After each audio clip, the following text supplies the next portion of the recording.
നമസ്കാരം, ഡോക്ടർ ലൈവിലേക്ക് സ്വാഗതം.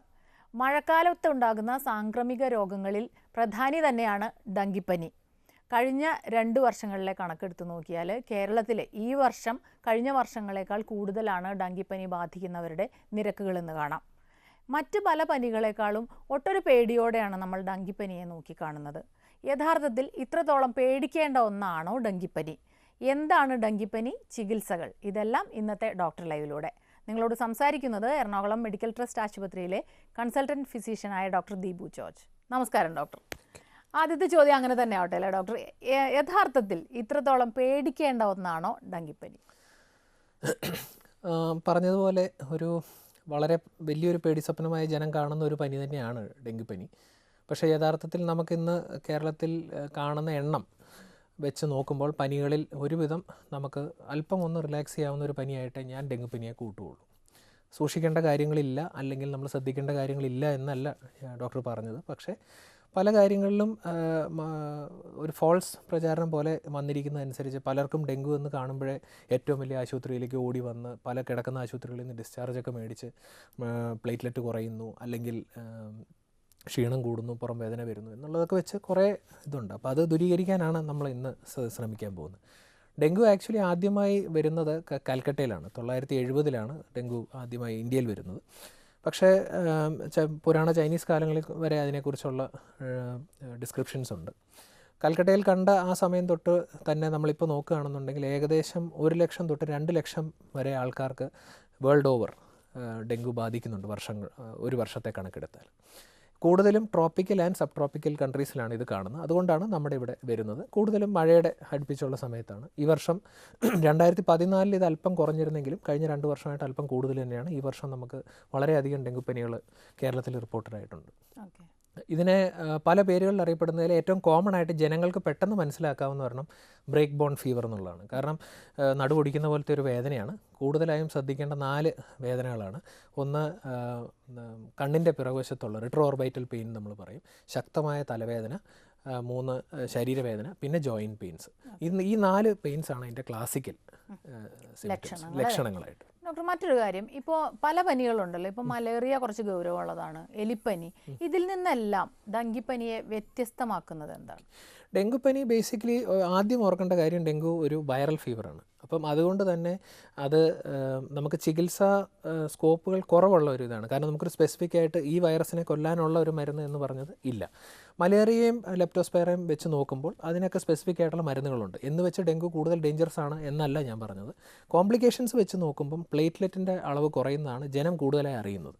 പക്ഷേ ഒരു ടിപ്പിക്കൽ വൈറൽ ഇൻഫെക്ഷൻ പോലെ 3 തൊട്ട് 15 ദിവസം വരെയാണ് ഇതിൻ്റെ ഇൻക്യുബേഷൻ പീരീഡ്. സാധാരണ ഒരു ജലദോഷം, ശരീരവേദന, അസ്വസ്ഥമായിട്ട് തുടങ്ങിയിട്ട് ഒരു 3-ാം ദിവസമൊക്കെ ആകുമ്പോഴത്തേക്കും മുഖത്ത് അല്ലെങ്കിൽ ശരീരത്ത് പല ഭാഗത്തായിട്ട് ചുവന്ന് തടിച്ചു വരിക.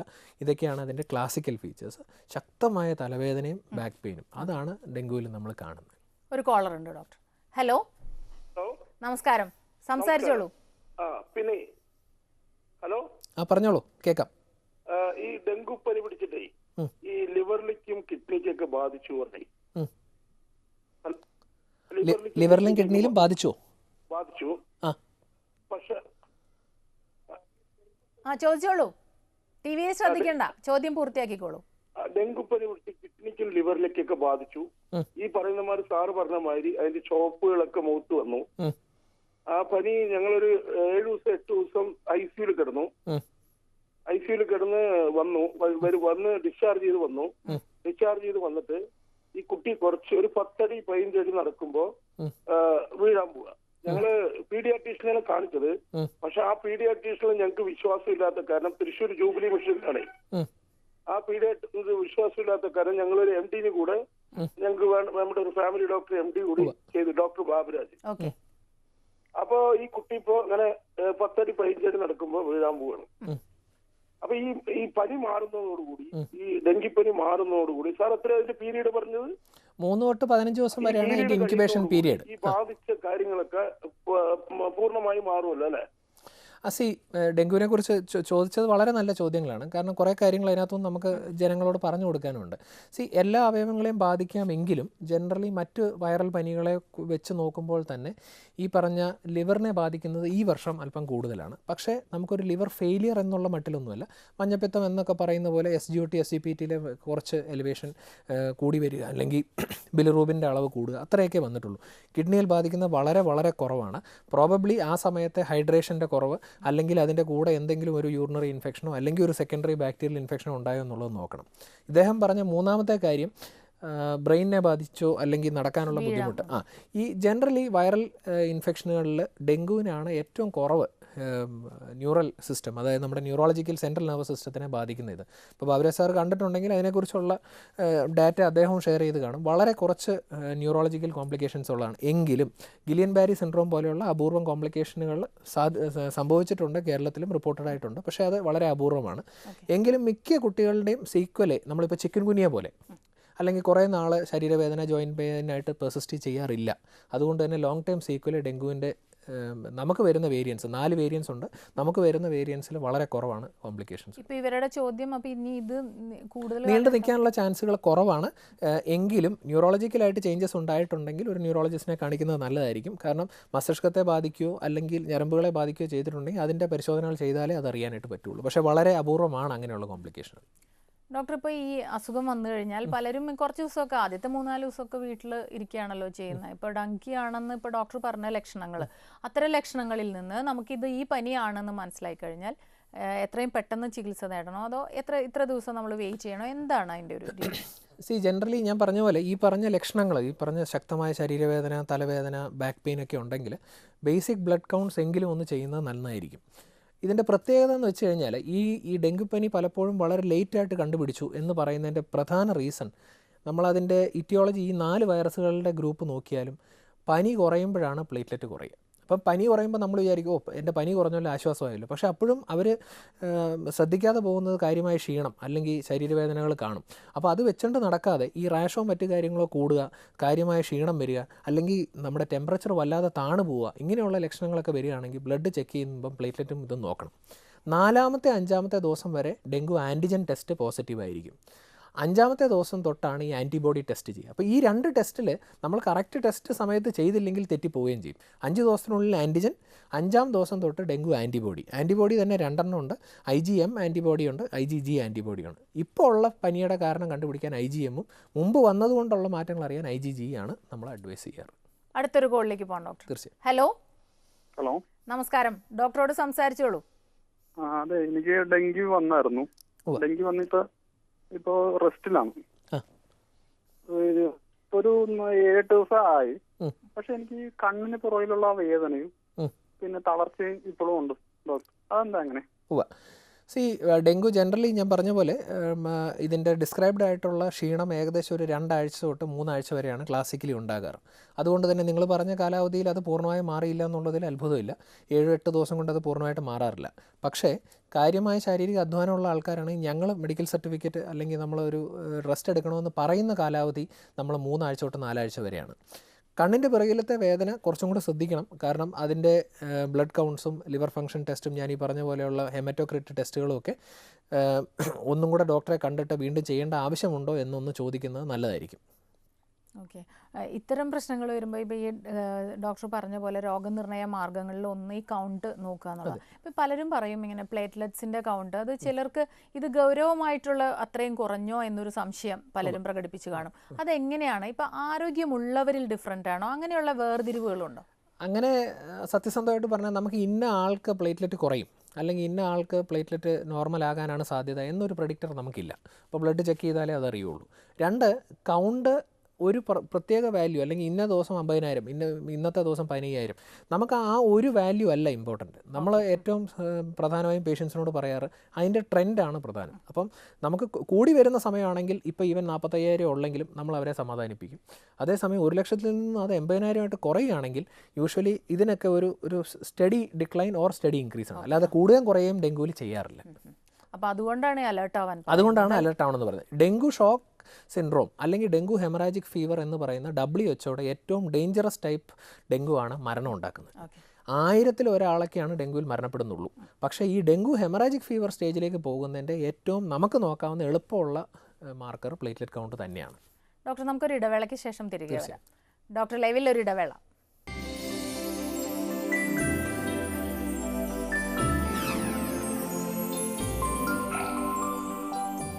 ഡോക്ടർ ലൈവ് തുടരുന്നു. ഡോക്ടർ ഒരു കോളർ വെയിറ്റ് ചെയ്യുന്നുണ്ട്. ഹലോ ഹലോ, നമസ്കാരം. ഡോക്ടറോട് സംസാരിച്ചോളൂ. ഡോക്ടർ നമസ്കാരം. ഞാൻ എന്റെ മോൾക്ക് കഴിഞ്ഞ മാസം ഡെങ്കിപ്പനി വന്നായിരുന്നു. ഹലോ, പറഞ്ഞോളൂ ചേച്ചി, കേൾക്കാം. അപ്പം അവര് ബാംഗ്ലൂരിലായിരുന്നു, സെന്റ് ജോൺസ് ഹോസ്പിറ്റലിൽ 5 ദിവസം അഡ്മിറ്റ് ആക്കി.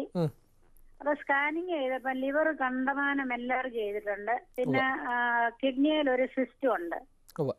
അപ്പം ഡോക്ടർ പറഞ്ഞു പേടിക്കാനൊന്നുമില്ല, ഇതുകൊണ്ടായിരിക്കും, പിന്നെ സിസ്റ്റ് പിന്നെ നേരത്തെ ഉള്ളതായിരിക്കും, അതുകൊണ്ട് വരത്തില്ല, പിന്നെ ലിവറിന്റെ ഒരു 6 മാസം കൂടെ കഴിഞ്ഞ് ഒന്നുകൂടെ സ്കാൻ ചെയ്താൽ മതി എന്ന് പറഞ്ഞു. ചേച്ചി, ആ പറഞ്ഞതിനോട് ഞാൻ പൂർണ്ണമായി യോജിക്കുന്നു. യൂഷ്വലി സിസ്റ്റ് ഡെങ്കു കൊണ്ടല്ല, സിസ്റ്റ് മിക്കവാറും ആ കുട്ടിക്ക് മുന്നേ തൊട്ടേ ഉള്ളതായിരിക്കും, നമ്മളിപ്പോൾ സ്കാൻ ചെയ്തപ്പോൾ കണ്ടുപിടിച്ചെന്നേ ഉള്ളൂ. ലിവറിൻ്റെ എൻലാർജ്മെൻറ്റ് ഞാൻ പറഞ്ഞ പോലെ ഒരു വലിയ കോംപ്ലിക്കേറ്റഡ് ലിവർ ഡിസോർഡേഴ്സിലേക്ക് ഡെങ്കു സീക്വലി ഉണ്ടാക്കാറില്ല. പക്ഷേ ഒരു നീർക്കെട്ടിൻ്റെ ഭാഗമായിട്ട് ലിവറിൽ നീര് കാണുന്നത് സാധാരണയാണ്. 6 മാസം കഴിഞ്ഞ് അവർ ചെയ്യാൻ പറഞ്ഞതും കറക്റ്റായിട്ട് തന്നെ ഫോളോ അപ്പ് ചെയ്ത് നോക്കേണ്ടതാണ്. അടുത്തൊരു കോളിലേക്ക് പോകണം. ഹലോ ഹലോ ഹലോ, ഡോക്ടറോട് ചോദിച്ചോളൂ. ഹലോ, ഗുഡ് ആഫ്റ്റർനൂൺ സാറേ. ഗുഡ് ആഫ്റ്റർനൂൺ സാറേ, പിന്നെ എൻ്റെ മകൾക്ക് വേണ്ടിയിട്ടാണ്. എൻ്റെ മകൾക്ക് പിന്നെ ഒരു 2 വർഷം മുമ്പേ ഡെങ്കിപ്പനി വന്നായിരുന്നു. അപ്പൊ അന്ന് മേലും കൈയും വേദനയും മറ്റതൊക്കെ വന്നിരുന്നു പറഞ്ഞു. അപ്പൊ അത് ഡെങ്കിപ്പനി വന്നാൽ ഉണ്ടാവുന്നു ആൾക്കാർ പറഞ്ഞു. അപ്പൊ ഇപ്പോഴേ എന്തെങ്കിലും ചെറിയൊരു പനിയോ ജലദോഷമോ കാര്യമോ വരുന്നിടത്ത് മേലും കൈ ഒട്ടാതെ വേദനയാവുക, അവിടെ ക്ഷീണമാവുക, തലവേദനയാവുക, ഇങ്ങനെ ഒരു ഇതാണ്. ഇപ്പൊ ഒരാഴ്ച മുമ്പേ അങ്ങനെ വന്നിരുന്നു സാറേ. ജനറലി ചോദിച്ചോളൂ, കംപ്ലീറ്റ് ചെയ്തോളൂ. അതിന് മാറാൻ സാധ്യതയില്ല സാറേ? ആ പറഞ്ഞതിൽ ക്ലാരിഫിക്കേഷൻ എന്താണെന്ന് വെച്ച് കഴിഞ്ഞാൽ ഡെങ്കു യൂഷ്വലി സെക്കൻഡ് അറ്റാക്ക് വളരെ അപൂർവമാണ്. പക്ഷേ ഞാൻ നേരത്തെ പറഞ്ഞ പോലെ 4 ടൈപ്പ് വൈറസുകൾ ഉള്ളതുകൊണ്ട് നമുക്ക് കിട്ടുന്ന ആ വൈറസ്, ഇപ്പം ടൈപ്പ് 1 ടൈപ്പ് 2 വൈറസ് ആണെങ്കിൽ നമുക്ക് അതിൻ്റെ ഒരു പ്രൊട്ടക്ഷനെ 100% ലൈഫ് ലോങ് കിട്ടുകയുള്ളൂ. മറ്റൊരു വൈറസിൽ നിന്നുള്ള ഒരു പ്രൊട്ടക്ഷൻ എന്ന് പറയുന്നത് പാർഷ്യലാണ്. അത് ചിലപ്പോൾ കുറച്ചു കാലം കഴിയുമ്പോൾ വീണ്ടും വരാം. ശരീരവേദനകളായിട്ട് നിൽക്കുന്നതിനെല്ലാം നമ്മൾ ഡെങ്കു തന്നെയാണെന്ന് നമ്മൾ കരുതേണ്ട കാര്യമില്ല. രണ്ടാമത്തെ കാര്യം, നമ്മൾ അതിന് വേറൊരു സീക്വലായിട്ടുള്ള, ഇപ്പം ഞാൻ പറഞ്ഞ പോലെ ചിക്കൻ ഗുനിയ പോലെ ഒരു പ്രാവശ്യം ഡെങ്കുപ്പനി വന്നു, പിന്നെ ആ വേദനകൾ വരുന്ന ആ പനി കൊണ്ടാണോ? അല്ല, ആ പനിയുടെ സീക്വലേ അല്ല, അതിന് മറ്റൊരു കാരണം ഉണ്ടോ എന്നുള്ളത് തീർച്ചയായും ചെക്ക് ചെയ്യണം. ഓരോ പ്രാവശ്യവും പനി വരുമ്പം, ശരീരവേദന വരുമ്പം വീണ്ടും ഡെങ്കു വന്നോ എന്ന് ആലോചിക്കുന്നത് മണ്ടത്തരമാണ്. അങ്ങനെ രണ്ടാമതൊരു അറ്റാക്ക് വളരെ കുറവാണ്. പക്ഷേ രണ്ടാമത് ഡെങ്കു ആണെന്ന് ബ്ലഡിൽ ടെസ്റ്റ് ചെയ്ത് പ്രൂവ് ചെയ്താൽ അവരെ തീർച്ചയായും അഡ്മിറ്റ് ചെയ്ത് ചെക്ക് ചെയ്യണം. കാരണം എന്ന് വെച്ചാൽ അവർക്ക് ഞാൻ ഈ പറഞ്ഞ ഡെങ്കു ഷോക്ക് സിൻഡ്രോം അല്ലെങ്കിൽ ഡെങ്കു ഹെമറാജിക് ഫീവറിലേക്ക് പോകാനുള്ള ചാൻസ് വളരെ കൂടുതലാണ്. അടുത്തൊരു കോളിലേക്ക് പോകാം ഡോക്ടർ. ഹലോ ഹലോ, ഡോക്ടറോട് ചോദിച്ചോളൂ. നമസ്കാരം സർ. നമസ്കാരം, പറയൂ സാറേ. എനിക്ക് ഒരു 4 വർഷം മുന്നേ ചിക്കൻ കുനിയ മോഡൽ ഒരു പനി വന്നായിരുന്നു. അത് കുറ്റിയാടി ഏരിയയില് എല്ലാവർക്കും ചിക്കൻ കുനി വന്ന സമയത്താണ്. അപ്പം ഇതുവരെ ശരിക്കും മാനസിക ശാരീരികമായിട്ട് ഒരു വിട്ടുവീഴ്ച ഉണ്ടായിട്ടില്ല. അതിന്റെ ഒരു വേദന പിന്നെ പഴയ ഒരു മാനസികാവസ്ഥയിലേക്ക് തിരിച്ചു വരാൻ പറ്റുന്നില്ല. അപ്പൊ വീണ്ടും അതിന് പുതിയ ചികിത്സ എന്തെങ്കിലും ഉണ്ടായിരുന്നു? ചിക്കൻ ഗുനിയ ഈ പറഞ്ഞ പോലെ കുറച്ച് ലോങ് ടേം സീക്വലേ ഉള്ള ആർത്രൈറ്റിസുകൾ ഉണ്ടാക്കുന്നുണ്ട്. അതിനെക്കുറിച്ച് ധാരാളം പഠനങ്ങളും പ്രബന്ധങ്ങളും അവതരിപ്പിക്കപ്പെട്ടിട്ടുമുണ്ട്.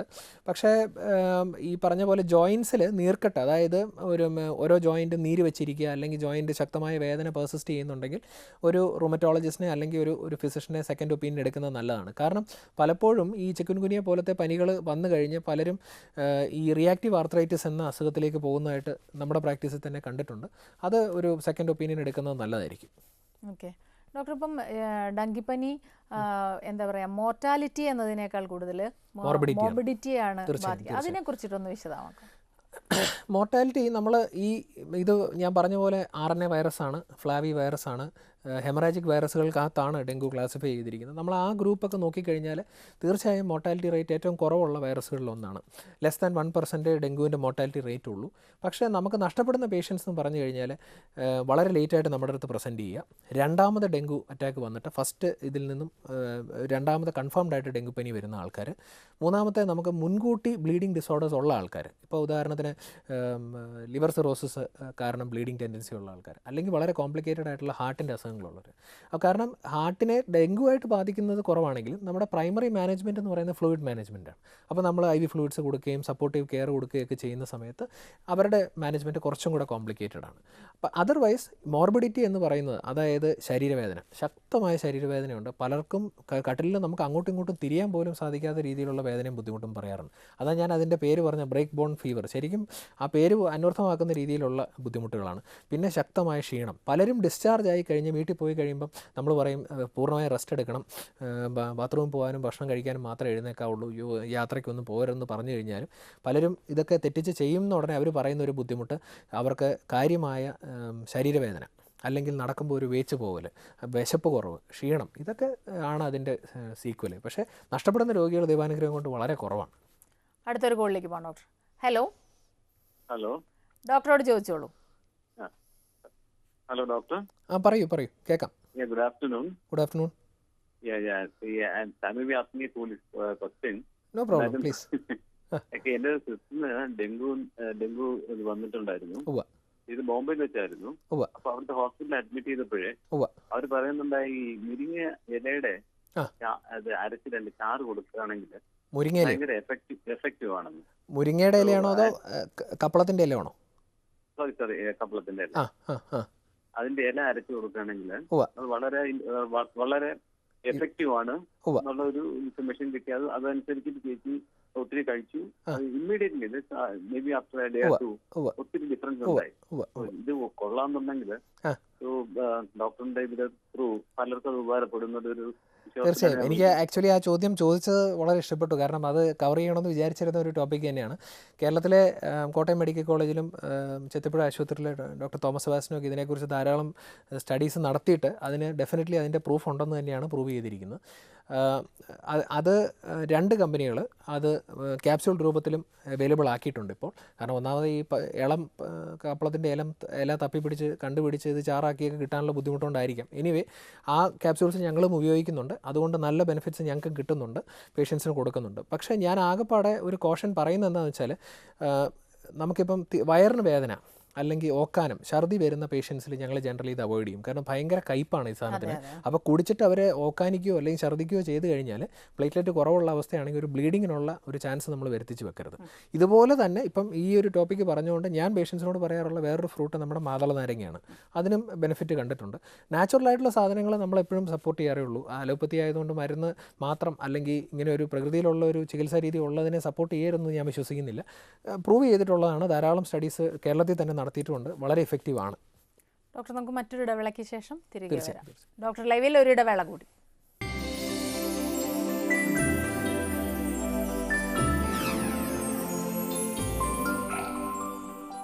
ഡോക്ടർ ലൈവ് തുടരുന്നു.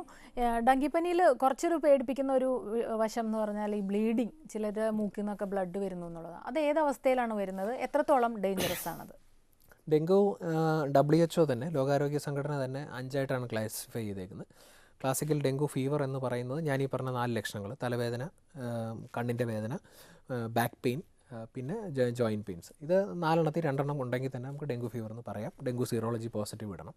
പിന്നീടുള്ളത് സ്റ്റേജ് 1, 2, 3, 4. സ്റ്റേജ് 1 എന്ന് പറയുന്നത് നമുക്ക് ഓബ്വിയസ് ആയിട്ടുള്ള ബ്ലീഡിംഗ് ഇല്ല, പക്ഷേ നമ്മൾ ബ്ലഡ് എടുക്കുന്ന ടൂർണിക്കെ കെട്ടിയിട്ട് നമ്മൾ ബ്ലീഡിങ്ങിനുള്ള ടെൻഡൻസി ഉണ്ടോ എന്ന് നോക്കുന്നതിനാണ് ടൂർണിക്കെ ടെസ്റ്റ്. ടൂർണിക്കെ ടെസ്റ്റ് പോസിറ്റീവ് ആണെങ്കിൽ നമ്മൾ stage 1 of dengue, dangerous dengue ആണെന്നാണ് പറയുക. സ്റ്റേജ് 2 പ്ലേറ്റ്ലെറ്റ് കുറവാണ്, ഹെമറ്റോക്രിറ്റ് 20% കൂടുതലാണ്, അതിനോടൊപ്പം ഓബ്വിയസ് ബ്ലീഡിങ്. ഏറ്റവും കോമൺ ആയിട്ട് നമ്മുടെ നാട്ടിൽ നമ്മൾ കാണുന്നത് ഓറൽ ബ്ലീഡിംഗ് ആണ്. പല്ല് തേക്കുന്ന സമയത്ത് ബ്രസ്സിൽ കൊണ്ടു ഡോക്ടറെ ബ്ലീഡിങ് വന്നു, അല്ലെങ്കിൽ ബ്ലഡ് ടെസ്റ്റ് ചെയ്യാൻ പോയപ്പോൾ വീനി സെക്ഷൻ സൈറ്റിൽ നിന്ന്, അതായത് ബ്ലഡ് എടുത്തവിടത്തൊന്നും ബ്ലീഡിങ് സംഭവിച്ചു, ദേഹത്ത് കുത്തുകുത്ത് പോലെ ഈ പെറ്റിക്ക എന്ന് പറയുന്നത് വരുന്നു. 3rd സ്റ്റേജ് ഇതിനോടൊപ്പം തന്നെ BP വളരെ കുറയുക. 4th സ്റ്റേജാണ് ഞാൻ പറഞ്ഞ dengue haemorrhagic fever, dengue shock syndrome. അടുത്തൊരു കോളിലേക്ക് പോകാം ഡോക്ടർ. തീർച്ചയായും. ഹലോ ഡോക്ടറോട് ചോദിച്ചോളൂ. ഡോക്ടർ, പറയൂ ചേച്ചി, കേൾക്കാം. എന്റെ ഏട്ടന് വേണ്ടിയാണ് ചോദിക്കുന്നത്. ആൾക്ക് 25 വയസ്സുണ്ട്. ഇതുവരെ കൊതു കടിച്ചാല് അലർജി ഒന്നും കാണിക്കുന്ന ആളായിരുന്നില്ല. പക്ഷെ ഇപ്പൊ കഴിഞ്ഞ 2-3 ദിവസമായിട്ട് കയ്യിനും മുഖത്തും ഒക്കെ കൊതു കടിച്ചവിടുത്ത് ചുവപ്പ് കളറുണ്ട്. അത് നന്നായിട്ട് ചൊറിയുന്നുണ്ടോന്നും പറയണു. അപ്പൊ ഞങ്ങള് ഡോക്ടറെ ഒന്നും കാണിച്ചില്ല, കാരണം കൊതുവിന്റെ അലർജിയാണെന്നൊരു വിശ്വസിക്കാൻ വയ്യ. അത് ഇതുവരെ അലർജി ഒന്നും കാണിക്കാത്ത ആളായതുകൊണ്ട് അപ്പൊ ഇത് വേറെ എന്തെങ്കിലും രോഗത്തിനുള്ള സാധ്യതയാണോ അതോ കൊതുക് തന്നെയാണോ എന്നൊരു സംശയം. പറയാൻ അല്പം ബുദ്ധിമുട്ടുള്ള ഡീറ്റെയിൽസ് ആണ്. എങ്കിലും ഇപ്പോൾ ഇതിങ്ങനെ തന്നെ ചോദിച്ചുകൊണ്ട് ഞാൻ പറയാം. ജനറലി അറിഞ്ഞിരിക്കേണ്ട കാര്യങ്ങൾ ഡെങ്കുവിൻ്റെ കൊതുകിൻ്റെ പ്രത്യേകതകൾ തന്നെ ആദ്യം പറയാം. ഡെങ്കു ഈഡീസ് ഈജിപ്റ്റ് അല്ലെങ്കിൽ ഈഡീസ് അൽബോപ്റ്റിക്കസ് എന്ന് പറഞ്ഞ 2 കൊതുകുകളാണ് പരത്തുന്നത്. ഇതിൻ്റെ രണ്ടിൻ്റെയും പ്രത്യേകത എന്ന് പറഞ്ഞു കഴിഞ്ഞാൽ കൂടുതലും രാവിലെ സമയങ്ങളിലാണ് ഇവ കടിക്കുന്നത്. അപ്പോൾ നമ്മൾ വൈകുന്നേരം ആകുമ്പം ജനലടച്ചു അല്ലെങ്കിൽ മൊസ്കിറ്റോ നെറ്റ് നമ്മൾ ഫിക്സ് ചെയ്തു, കൊതുകുതിരി വെച്ചു, ഇതൊക്കെ നമ്മൾ ചെയ്യുമ്പോഴും രാവിലെ വെളുപ്പിനെ ബൈറ്റ് ചെയ്യുന്ന ഒരു മൊസ്കിറ്റോ ആണ്. ഒരു മനുഷ്യനെ കടിച്ചാൽ തന്നെ 10-12 പേരെ ഒരേ സമയം കടിക്കാൻ പറ്റുന്ന ഒരു കൊതുകാണ്. അപ്പോൾ അങ്ങനെയുള്ള ഒരു ബേസിക് വിവരം അതിനെക്കുറിച്ച് അറിയാം. പുള്ളിക്കാരത്തി ചോദിച്ച ചോദ്യത്തിനോട് കടിക്കുന്നിടത്ത് ഒരു തടിച്ച് വരിക അല്ലെങ്കിൽ ചുവന്ന് വരിക എന്ന് പറയുന്നത് ഒരു ലോക്കൽ റിയാക്ഷൻ ആകാം. എങ്കിലും ആ കടിച്ച സ്ഥലത്തു നിന്ന് ബ്ലീഡിങ് ടെൻഡൻസി ഉണ്ടെങ്കിൽ തീർച്ചയായും ഒരു ഡോക്ടറെ കാണിക്കണം. മുൻപ് അങ്ങനെ ഒരു സ്കിൻ റിയാക്ഷൻ ഇല്ലായിരുന്നു എന്നുള്ളതൊരു ഇത് മാത്രമല്ല, ചിലപ്പം അതിൻ്റെ ഒരു റിയാക്ഷനായിട്ട് പ്രസൻറ്റ് ചെയ്യുന്നതാണ്. എന്തായാലും ഒരു ഡോക്ടറെ കൊണ്ട് തീർച്ചയായും കാണിക്കണമെന്നാണ് എൻ്റെ അഭിപ്രായം. ഡോക്ടർക്ക് എന്താണ് പ്രേക്ഷകരോട് ഒരു സന്ദേശം എന്നുള്ള നിലയ്ക്ക് പറയാനുള്ളത്? സന്ദേശം എന്ന മട്ടിൽ എനിക്ക് പറയാനുള്ളത് ഡെങ്കു എന്നുള്ളത് തീർച്ചയായും ശ്രദ്ധയോടെ കൈകാര്യം ചെയ്യേണ്ട ഒരു അസുഖമാണ്. ഡെങ്കു കണ്ടുപിടിച്ചു കഴിഞ്ഞാൽ ഒരു ഡോക്ടറുടെ വിദഗ്ധ അഭിപ്രായം ചോദിക്കുക. 15 വയസ്സിൽ താഴെയുള്ള ആൾക്കാരാണെങ്കിൽ പീഡിയാട്രീഷ്യൻസിനെ മീറ്റ് ചെയ്യുക, അതിൽ മുകളിലുള്ളവരാണെങ്കിൽ അഡൽട്ട് ഫിസിഷ്യൻസിനെ കാണിക്കുക. വല്ലാതെ ഭയപ്പെടേണ്ട കാര്യങ്ങളില്ല. നിങ്ങളുടെ ഡോക്ടറെ പൂർണ്ണമായും വിശ്വസിക്കുക. നന്നായിട്ട് വെള്ളം കുടിക്കുക. ഇൻഫെക്ഷൻ വന്നു കഴിയുന്ന സമയത്ത് നമുക്കൊരു 1.5 ലിറ്റർ IV ഫ്ലൂയിഡും കൂടുതലും ഓറൽ വെള്ളം കുടിക്കാനാണ് പറയാറ്. എന്തെങ്കിലും കോംപ്ലിക്കേഷൻസ് കാണുകയാണെങ്കിൽ ഡോക്ടറെ വിവരം അറിയിക്കുക സമയത്ത് തന്നെ. ഡോക്ടർ, നമ്മുടെ ഇന്നത്തെ ഡോക്ടർ ലൈവിൻ്റെ സമയം ഇവിടെ അവസാനിച്ചിരിക്കുകയാണ്. വളരെയധികം നന്ദി ഞങ്ങളോട് സഹകരിച്ചതിന്. ഇന്നത്തെ ഡോക്ടർ ലൈവ് ഇവിടെ അവസാനിക്കുന്നു. നമസ്കാരം.